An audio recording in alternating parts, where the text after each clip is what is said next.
Tujuan praktikum kali ini yaitu untuk menganalisis faktor-faktor penyebab terjadinya korosi. Alat dan bahan yang perlu kita siapkan yaitu 5 buah gelas plastik yang akan diisi dengan air biasa, air asam, air garam, minyak makan, dan juga minyak tanah. Masukkan paku bersih ke dalam masing-masing gelas plastik. Tutup semua gelas dan tunggu lebih kurang 5 hari. Inilah penampakan paku yang telah didiamkan selama 5 hari. Tampak perubahan warna pada beberapa larutan yang menandakan terjadinya reaksi korosi pada larutan tersebut. Sebelumnya, saya akan menjelaskan pengertian dari korosi. Korosi adalah kerusakan atau degradasi logam akibat reaksi redoks antara logam dengan berbagai zat di lingkungannya yang menghasilkan senyawa-senyawa yang tidak dikehendaki. Pada percobaan yang telah kita lakukan, kita dapat menganalisa faktor-faktor yang menyebabkan terjadinya korosi pada besi. Yang pertama, yaitu pada paku yang direndam pada air biasa.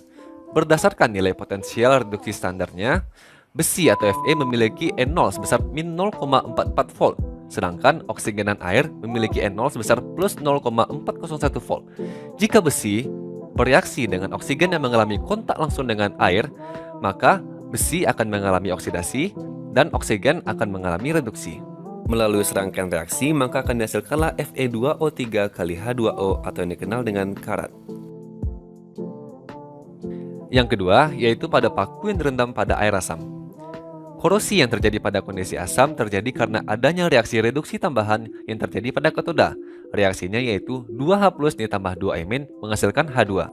Adanya reaksi reduksi tambahan yang terjadi pada katoda ini menyebabkan lebih banyak besi yang teroksidasi, sehingga kecepatan korosi yang terjadi pada permukaan besi semakin besar. Namun, pada percobaan yang saya lakukan, saya hanya menggunakan cuka atau CH3COH yang merupakan asam lemah, serta konsentrasi cuka dapur yang terbilang sangat rendah, sehingga kurang berpengaruh kepada kecepatan reaksi korosi yang terjadi. Yang ketiga yaitu pada paku yang terendam pada air garam. Garam merupakan elektrolit. Konsentrasi elektrolit yang tinggi dapat meningkatkan kecepatan aliran elektron, sehingga laju korosi meningkat. Yang keempat yaitu pada paku yang terendam pada minyak makan. Penggunaan minyak dapat menghambat korosi karena minyak dapat menghambat kontak langsung antara besi dengan oksigen dan air, sehingga korosi tidak akan terjadi. Begitu pula yang terjadi pada paku yang terendam pada minyak tanah. Kesimpulannya yaitu, faktor penyebab terjadinya korosi yaitu adanya kontak langsung antara besi dengan oksigen dan air, dan juga karena adanya pengaruh dari elektrolit seperti asam dan garam. Cara pencegahannya yaitu dengan melumuri atau melapisi logam dengan menggunakan minyak. Korosi pengertiannya adalah peristiwa perusakan logam karena terjadinya reaksi kimia antara logam dengan zat-zat kimia di sekitar logam tersebut dan membentuk senyawa yang tidak dikehendaki. Contoh korosi yang pertama adalah terbentuknya karat pada besi. Lalu pudarnya warna mengkilap pada perak, ya jadi perak lama-lama jika terkena udara warnanya akan menjadi kusam.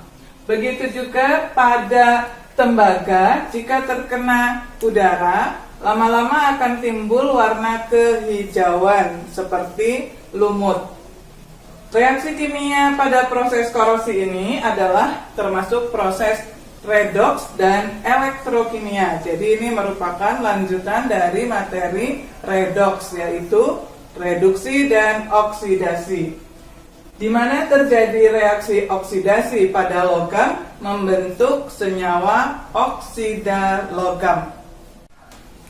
Selanjutnya yang kita akan bahas lebih mendalam adalah korosi pada besi, karena banyak terjadi di sekitar lingkungan kita. Misalnya kita perhatikan, mula-mula pagar besi itu keadaannya bagus dan halus, tetapi lama-kelamaan jika terkena hujan dan juga terkena udara, maka lama-lama akan timbul warna merah kecoklatan dan juga lama-lama besi itu akan berlubang. Itulah yang disebut karat besi.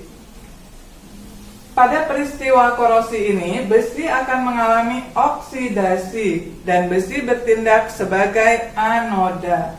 Kemudian oksigen yang ada di dalam udara itu akan mengalami reduksi, jadi bertindak sebagai katoda. Reaksi pada anoda adalah Fe berubah menjadi Fe2+ ditambah 2 elektron. E0-nya sebesar 0,44.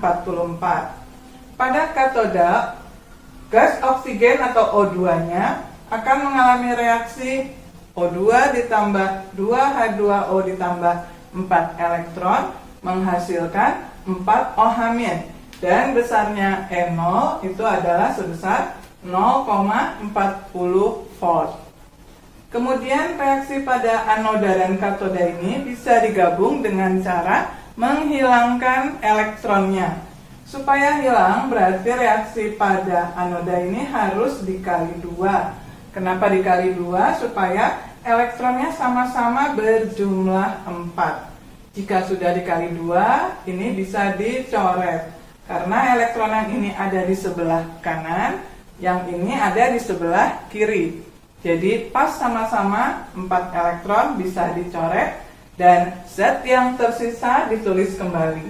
Tapi diingat Fe ini tadi dikalikan 2 berarti menjadi 2Fe lalu ditambah ini ya O2 ditambah 2H2O lalu menghasilkan ini tadi juga dikali 2 menjadi 2Fe3+ ditambah 4 OH- dan besarnya N0-nya adalah plus 0,84 volt.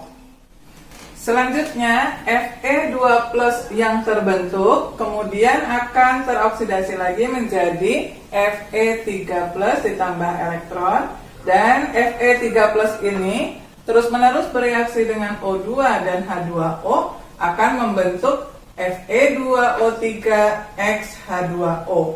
Inilah yang disebut dengan karat besi.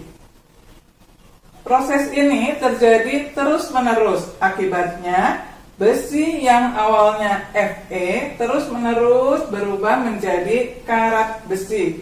Nah, inilah senyawa yang tidak kita inginkan, tetapi selalu terjadi pada besi yang terkena air hujan dan juga terkena udara. Selanjutnya kita akan membahas tentang faktor-faktor yang menyebabkan terjadinya korosi. Yang pertama adalah konsentrasi H2O atau air dan konsentrasi O2. Semakin tinggi kelembaban udara, berarti semakin tinggi kadar airnya, maka besi akan semakin cepat berkarat. Faktor yang kedua adalah pH.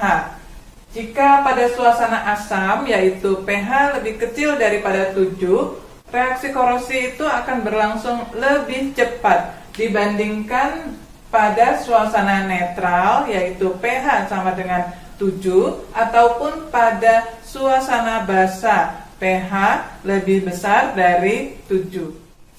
Faktor yang ketiga adalah adanya zat elektrolit. Zat elektrolit seperti garam, NaCl atau natrium klorida itu akan mempercepat terjadinya korosi. Jadi besi atau pagar besi yang ada di pinggir laut itu akan lebih cepat berkarat dibandingkan pada pagar besi yang terletak jauh dari laut. Karena air laut itu mengandung kadar garam yang tinggi. Faktor yang keempat adalah suhu. Semakin tinggi suhu, maka semakin cepat terjadinya korosi. Ini sesuai dengan laju reaksi ya. Jika suhu dinaikkan, maka laju reaksi akan semakin cepat. Begitu juga dengan korosi. Lalu faktor yang kelima adalah suatu efek yang disebut efek galvanic coupling. Itu artinya jika besi dihubungkan atau ditempelkan pada suatu logam yang kurang reaktif, maka besi justru akan lebih cepat mengalami korosi. Tetapi sebaliknya nanti jika besi dihubungkan dengan logam yang lebih reaktif, besi akan lambat mengalami korosi. Selanjutnya kita akan membahas tentang pencegahan korosi. Korosi dapat dicegah dengan dua macam cara. Yang pertama adalah penggunaan lapisan pelindung dengan tujuan untuk mencegah kontak langsung antara besi dengan air dan O2. Ini adalah faktor utama yang mempercepat korosi. Cara yang kedua yaitu dengan perlindungan katodik. Penggunaan lapisan pelindung ini terbagi lagi menjadi 6 cara. Yang pertama adalah cara pengecatan, yaitu mengecat besi supaya tidak cepat karat. Misalnya pada besi yang ada di sekitar lingkungan kita, besi untuk teralis jendela, lalu juga untuk pagar besi. Cara yang kedua adalah dengan pelapisan menggunakan plastik. Ini biasanya dilakukan pada pembuatan rak piring. Terdapat besi-besi yang kecil, untuk mencegah korosi maka dilapisi dengan plastik yang berwarna putih. Itu tujuannya untuk mencegah besi berkontak langsung dengan air dan oksigen. Pelapisan berikutnya adalah misalnya melumuri dengan pelumas atau oli. Ini bisa dilakukan pada mesin-mesin kendaraan atau juga pada roda pagar. Itu harus secara periodik kita beri oli supaya mudah digeser pagarnya. Jadi rodanya harus dilumuri dengan oli supaya tidak cepat berkarat. Kemudian pelapisan berikutnya adalah tin plating, yaitu melapisi dengan SN. SN itu adalah timah putih atau stannum bahasa kimianya. Dilakukan pada kemasan makanan dan minuman, kaleng. Misalnya juga pada sarden, lalu juga kemasan makanan dan minuman lainnya. Pelapisan berikutnya adalah galvanisasi menggunakan logam seng atau Zn atau zinkum bahasa kimianya.